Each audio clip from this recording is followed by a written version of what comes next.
এটা ছবিটা তো সবাই আঁকছো তোমরা। এবার দেখো এই পোর্শনটাতে, ভুরুর এই পোর্শনটাতে হাত দিয়ে দেখো একটা হাড্ডি বোঝা যাচ্ছে, এটাকে বলে ব্রো বোন।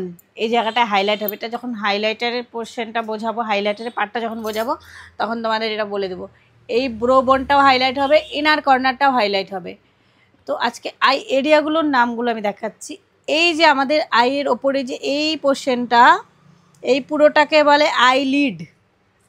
এই যে পুরোটা এটাকে বলে আইলিড। আইলিড যার যত বড় ওই হিসাবে আই মেকআপটা হবে। তোমার মনে করো যাদের একটু আইলিডটা বড় বড় থাকে তাদের কাট ক্রিজ বা ভিনটেজ এই আইগুলো ভালো লাগে, ফুল কাট ক্রিজ, তারপর স্পটলাইট এগুলোও ভালো লাগে। বাকি যদি এই আইলিডটা একটু ফোলা ফোলা থাকে বা কম থাকে, হুডি ডাইস থাকে, তাহলে তোমরা স্মোকি টাইপের আই করে দিতে পারো। তাছাড়া আর অন্য কোনো আই ভালো লাগবে না ওটাতে। আর এই যে চোখটা আমরা যখন খুলি, চোখ বন্ধ করার সময় তো নর্মাল ঠিকই আছে, যখন চোখটা খুলি এখানে একটা ভাঁজ পড়ে, এটাকে বলে ক্রিজ লাইন। এই ক্রিজ লাইনটাকেই যখন আমরা হাফ কাটবো কনসিলার দিয়ে তখন সেটা হয়ে যাবে হাফ কাট ক্রিজ, আর যখন ফুল টানা করে কাটবো ওটা হয়ে যাবে ভিনটেজ বা ফুল কাট ক্রিজ।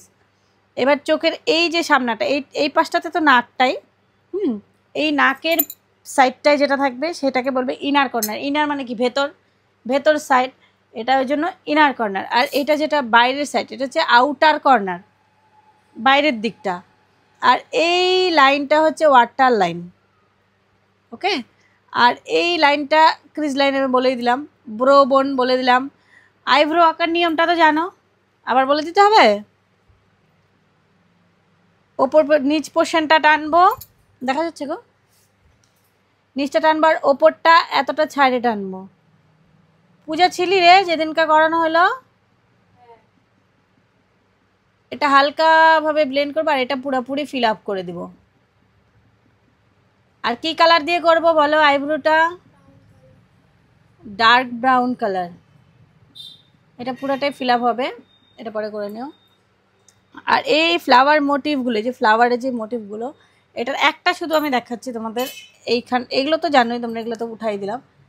এই দেখো, এটা হচ্ছে সরেও টাইপের, হ্যাঁ সরে রাখলাম, জাস্ট পেছনটা স্ল্যান্টিং করে দিয়ে দিলাম। এই একটা আম্রপালি, এইগুলোকে ইউজ করে আমরা অনেক রকমের কলকা করতে পারি। আমার এখানটায় ক্লাস করে বেশিরভাগই দেখবো কি, ক্লাস করার পর আলাদাভাবে আর কোনো কলকা ক্লাস জয়েন করতে হয় না। তারপর হেয়ারস্টাইল ক্লাস আলাদাভাবে জয়েন করতে হয় না, সব এই ক্লাসেই ইনক্লুড থাকে। তোমরা থালা design, free design, Punjabi design এগুলো সব করতে পারবা, কোনো অসুবিধা হবে না। এই মোটিভগুলো খুব সহজে সিম্পলভাবে ক্লিয়ার করা যায়।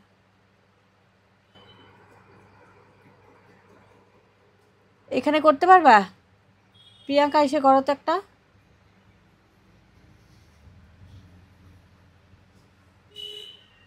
সময় লাগে, স্লিপ করে, করো না একটা।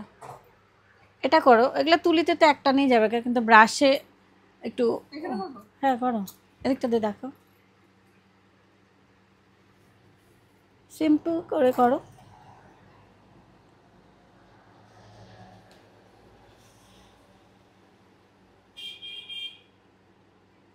এটার আরেকটা সহজ পদ্ধতি আছে, আমি বলে দিচ্ছি তোমাকে। এটা যেমন সামনের দাগটা তুমি আগে টানলা, তাই না? দাঁড়াও এবার দেখি, পেছনের দাগটা আগে টানবা। এটারই তুমি এটার আরেকটা সহজভাবে আমি দেখা দিচ্ছি। দেখো, এই পেছনের দাগটা আগে টানলাম, ঠিক আছে? সামনেরটাকে জাস্ট এরম করে দিব, এরম করে।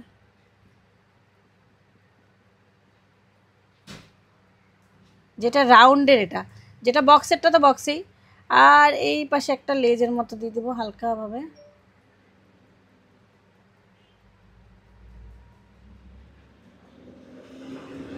পেছনের টানটা আগে দিলে কি হয়, তোমার ডিজাইনটা তাড়াতাড়ি আসবে হাতে।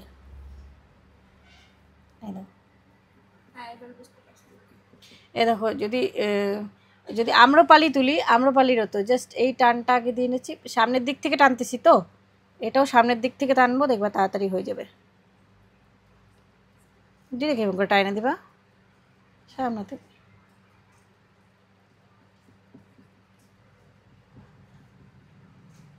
এভাবে এক ফেব্রিক দিয়ে ব্রাশ দিয়ে তো আমরা একটানেই করে দিই পাতা মোটিভগুলো। এটাতে ব্রাশ তো না, এটা মার্কার দিয়ে একটু টাইম লাগে।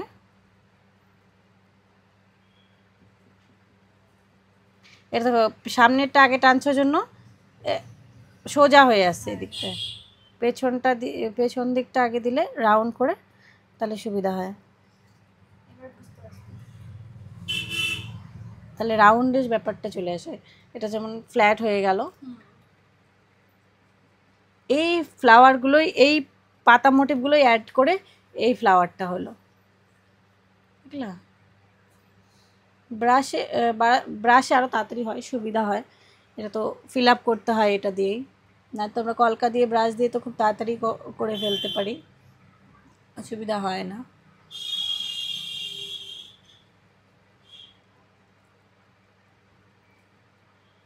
এটা মুছে যাচ্ছে ভালোই কিন্তু তাড়াতাড়ি।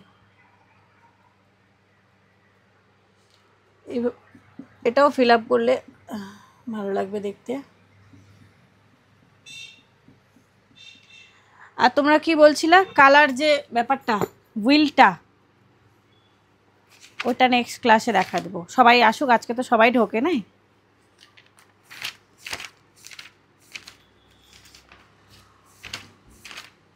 এটা হচ্ছে কালার মেকিং। এটা হচ্ছে মিডিলে যেটা আছে না, দুপাশের যে কালারগুলো আছে, এই দুটা মিক্স করে এই কালারটা বানানো যায়। এটা পরের দিন নেক্সট ক্লাসে আমি দেখা দেবো, তোমাদের সবাই থাকবে ওই ক্লাসে। প্রাইমারি কালারটা বলে দিই। প্রাইমারি কালার হচ্ছে রেড, ব্লু, ইয়েলো, এগুলো তো লিখছো না? এটা লেখা হয়েছে, পূজার হয়নি। আর সেকেন্ডারি কালার হচ্ছে ভায়োলেট, অরেঞ্জ, গ্রিন। এই যে দেখো প্রাইমারি কালার, সেকেন্ডারি কালার। এখানটায় এই যে কালার হুইলটা দেখে নাও। হুইলটা তো দেখাবোই, আলাদা হুইল আছে। রেড আর ইয়েলো এই দুটাকে মিক্স করে দেখবা প্যালেটের মাধ্যমে আমি দেখাই দেবো। রেড আর ইয়েলো মিক্স করলে অরেঞ্জ হয়ে যাচ্ছে। এই যে রেড আর ইয়েলো মিক্স করে এখানে অরেঞ্জ হয়ে গেছে, এই যে গ্রিন হয়ে গেছে। ইয়েলো আর ব্লু মিক্স করলে গ্রিনিশ ভাবটা চলে আসছে না এটাতে।